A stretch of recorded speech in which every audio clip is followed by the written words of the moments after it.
কবরে আমাদেরকে যেতেই হবে, যেখানেই থাকেন। কবরের প্রশ্ন আছে না নাই?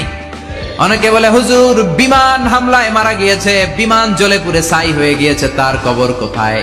তার আত্মাটা যেখানে আছে ওই জায়গায় প্রশ্ন আছে না নাই? অনেকে বলে হুজুর সাগরের মধ্যে পড়ে মারা গিয়েছে, তিমি মাছ খেয়ে ফেলেছে, তার কোনো অস্তিত্ব নাই, কিন্তু তার রুহুটা আছে না নাই? প্রতিটা রুহু সংরক্ষণ করে কে?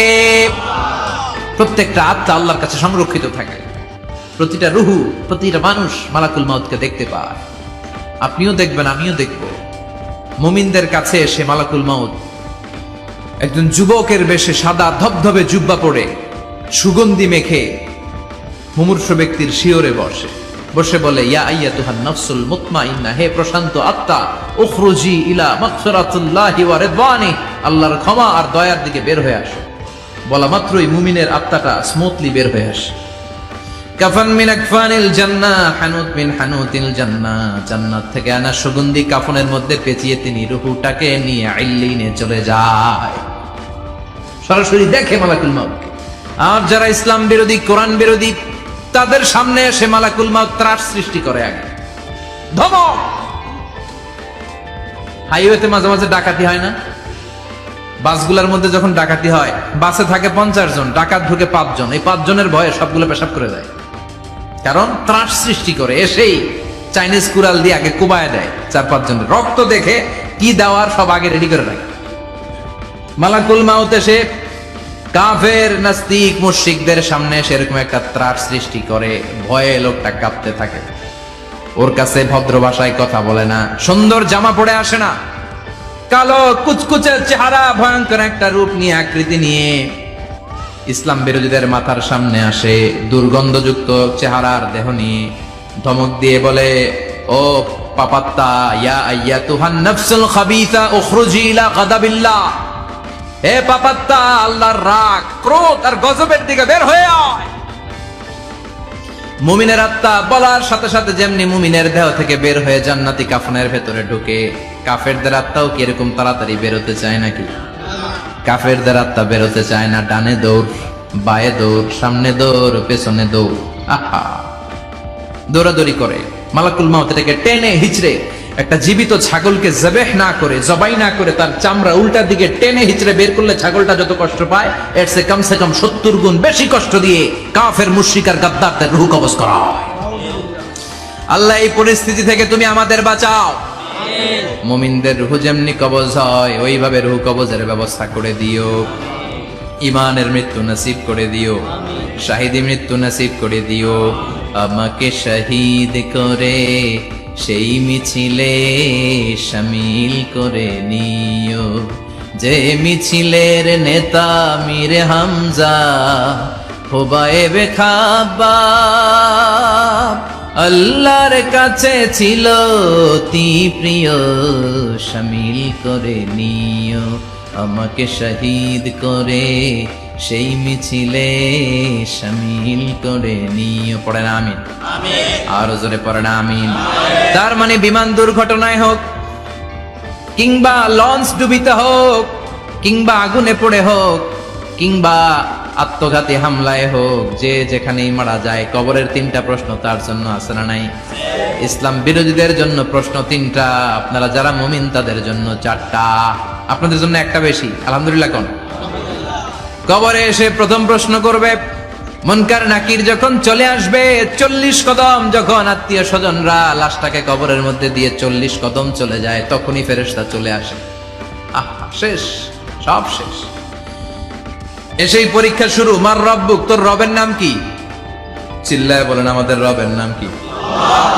আমরা বলবো রব্বি আল্লাহ, আল্লাহ আমারে রব। তোমার দুনিয়াতে আমি যেদিকে তাকাই, অথই নিয়ামতে ডুবে আছি সবাই। পাখপাখালির গানে শুনি তাসবিহ কল রব, তাসবিহ কল রব, আল্লাহ আমারে রব।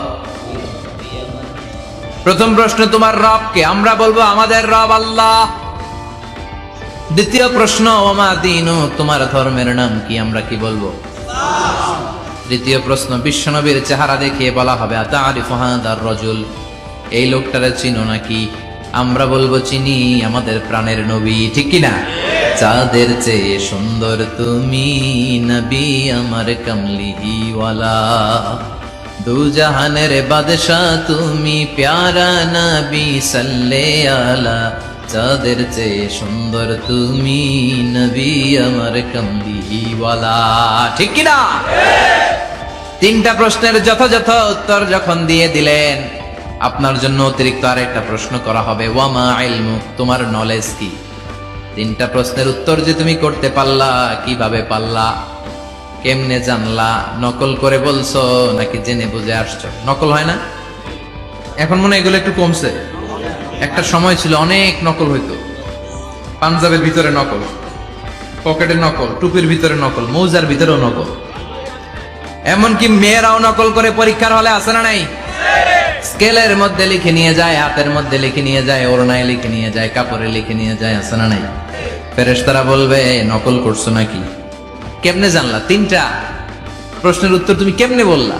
আল্লাহ তোমার রব, ইসলাম তোমার ধর্ম, এই লোকটা বিশ্বনবী, কেমনে চিনলা? আপনাকে তখন বলতে হবে আমি কোরআন থেকে শিখেছি, আমি হাদিস থেকে শিখেছি, আমি ইসলাম জেনে বুঝে মেনেছি, আমি আন্দাজে কোথাও ঘুরি নাই। চিল্লা এখন ঠিক কিনা? আপনাকে বলতে হবে, এজন্য শিখতে হবে, প্রতিনিয়ত ইসলাম সম্পর্কে জানতে হবে, আখের গোছাতে হবে, জীবনটাকে আলোকিত করতে হবে। চিল্লায় বলেন ঠিক কিনা? চারটা প্রশ্নই যখন হয়ে গেল, ফেরেশতারা বলবে আহলান ওয়া সাহলান ওয়া মারহাবান বিক, খোশামদেদ, কংগ্রেচুলেশন, খোশামদেদ, কংগ্রেচুলেশন, সব প্রশ্নের উত্তর তুমি পেরেছো। ফায়ুফসাহু লাহু কবরুহু ৭০ যিরান, আপনার কবরটারে ৭০ হাত লম্বা করে দেয়া হবে। ওয়ায়ুফতাহু লাহু বাবুন ইলাল জান্নাহ, আপনার কবর থেকে জান্নাতের দিকে দরজা খুলে দেয়া হবে। ওয়ায়ুলবাসু মিন লিবাসি আহলিল জান্নাহ, জান্নাতের দুইটা রেশমি কাপড়ের পোশাক এনে আপনারে পরিয়ে দেয়া হবে। আর বলা হবে নাম কানাউমিল আরুস, ঘুমাও, sleep, you should get some sleep now, তোমাকে লম্বা সময় পাড়ে দিতে হবে, ঘুমাও। কানাউমিল আরুস, যেমনি বর বাসর রাতে আরামসে ঘুম দেয়, বাসর রাতে যেমনি বর কনেকে নিয়ে মধুর ঘুম দেয়, তুমিও ঘুমাও, কেউ তোমার ঘুম ভাঙবে না। কিয়ামতের জন্য ইসরাফিলের সিংহায় যে ফুৎকার আছে, ওই ফুৎকার ছাড়া কোনো কিছুই তোমার ঘুম ভাঙাতে পারবে না। আলহামদুলিল্লাহ পড়েন। আল্লাহ আমরাও যেন চারটা প্রশ্নের উত্তর দিয়ে লম্বা একটা ঘুম দিতে পারি, পড়ে না আমিন। ওয়াম্মাল কাফির ওয়া আহলুশ শিমাল, আর ইসলাম বিরোধী যারা, তাদের সামনে আসবে মালাকান আসওয়াদান আজরাকান, কৃষ্ণ বর্ণের দেহ, নীলাভ বর্ণের দুটো চোখ, গায়ের রং কালো, চোখের রং নীল, দেখতে কেমন লাগে? আলিফ লাইলার ভূতের মতো, কথা কন। গায়ের রং কালো, চোখের রং নীল। ফেরেশতা দুইটা আসবে, এসে ত্রাস সৃষ্টি করবে, এসে বলবে বল তোর রবের নাম কি? আমার রব্বুক। মুশরিক, কাফের, নাস্তিক এরা বলবে আমি জানি না আমার রবকে,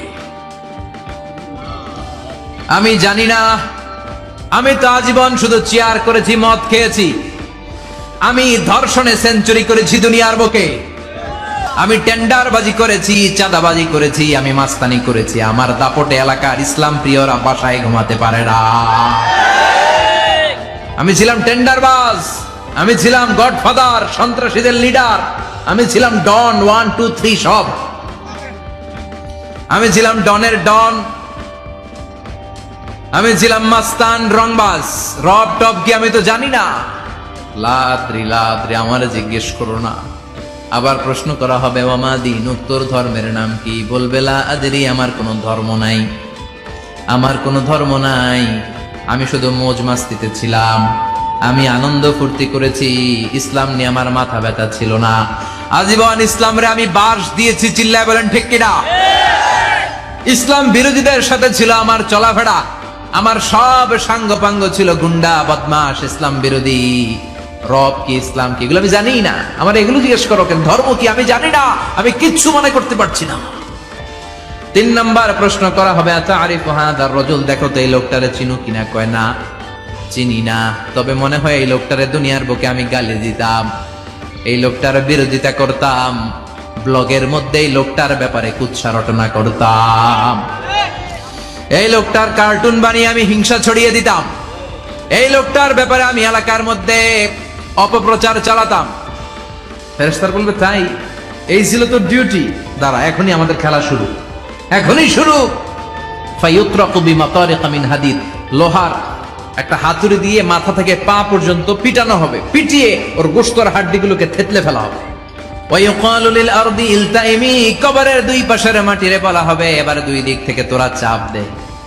চাপ দেয়া হবে, ধাক্কাধাক্কি করেও সে সুবিধা করতে পারবে না। মাটি আস্তে আস্তে আস্তে আস্তে দেহের দুই দিকে লেগে এমন জোরে দুইটা চাপ দিবে, ফাতাখতালিফা আদলাউহু, তার ডান পাশের পাজরের হাড্ডি বাম দিকে ঢুকে যাবে, বাম দিকের হাড্ডি ডানে চলে যাবে।